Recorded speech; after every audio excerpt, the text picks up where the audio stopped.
BJP के मजबूत किलों में गिनी जाने वाली नीमच सीट पर कांग्रेस को 20 साल से जीत का इंतजार, क्या पलटेगी बाजी? नमस्कार, आप देख रहे हैं नीमच जिले का top digital video news channel MP7 news. Madhya Pradesh के अफीम के बड़े उत्पादक जिलों में गिने जाने वाले नीमच विधानसभा सीट पर कांग्रेस को पिछले 20 सालों से जीत का खाता खुलने का इंतजार है। साल 2003 में बीजेपी के सत्ता में आने के बाद से कांग्रेस से यह सीट दूर होती चली गई। पिछले 4 चुनावों के दौरान कांग्रेस ने चुनाव में उम्मीदवार बदले, खूब पसीना बहाया, लेकिन हिस्से में जीत नहीं आ सकी। इस सीट पर जीत दर्ज करने के लिए पूर्व मुख्यमंत्री दिग्विजय सिंह ने रणनीति तैयार की। उधर बीजेपी अपनी जमीन को और मजबूत करने में जुटी है। यही वजह है कि जन आशीर्वाद की दूसरी यात्रा को रक्षा मंत्री राजनाथ सिंह ने नीमच से ही रवाना किया था।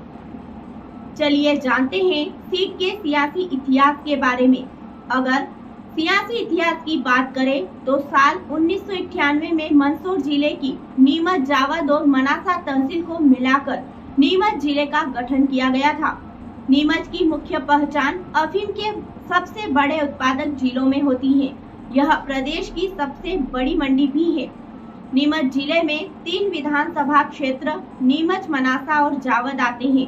इनमें से नीमच विधानसभा क्षेत्र पर बीजेपी का पिछले 20 सालों से कब्जा है।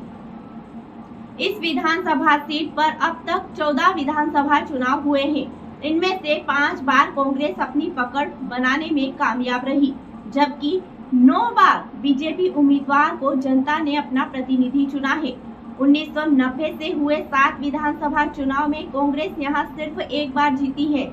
कांग्रेस के नंद किशोर पटेल ने 1991 में जीत दर्ज की थी, लेकिन इसके बाद कांग्रेस फिर कभी वापसी नहीं कर पाई। ओबीसी समुदाय के मतदाता सबसे ज्यादा, नीमच विधानसभा में ओबीसी मतदाता सबसे अधिक है। ओबीसी की बात की जाए तो गुज्जर, पाटीदार और सोंधिया समाज के मतदाता निर्णायक स्थिति में है। इसके अलावा ब्राह्मण समाज भी निर्णायक भूमिका निभाते हैं। नीमच विधानसभा चुनाव में 2,25,630 मतदाता हैं। इसमें पुरुष मतदाताओं की संख्या 1,14,573 है, जबकि महिला मतदाताओं की संख्या 1,11,054 है। आगामी विधानसभा चुनाव को देखते हुए बीजेपी यहां अपनी जमीन को और मजबूत करने की कोशिश में जुटी है। बीजेपी के जन आशीर्वाद की दूसरी यात्रा का रक्षा मंत्री राजनाथ सिंह ने नीमच से ही रवाना किया था और इस तरह बीजेपी ने नीमच, मंदसौर के राजपूतों को साधने की कोशिश की है। यहां करणी सेना का भी प्रभाव है। उधर कांग्रेस नीमच में नए चेहरे को मैदान में उतारने की तैयारी कर रही है। खबरों की अधिक जानकारी के लिए देखते रहिए हमारे साथ MP7 न्यूज।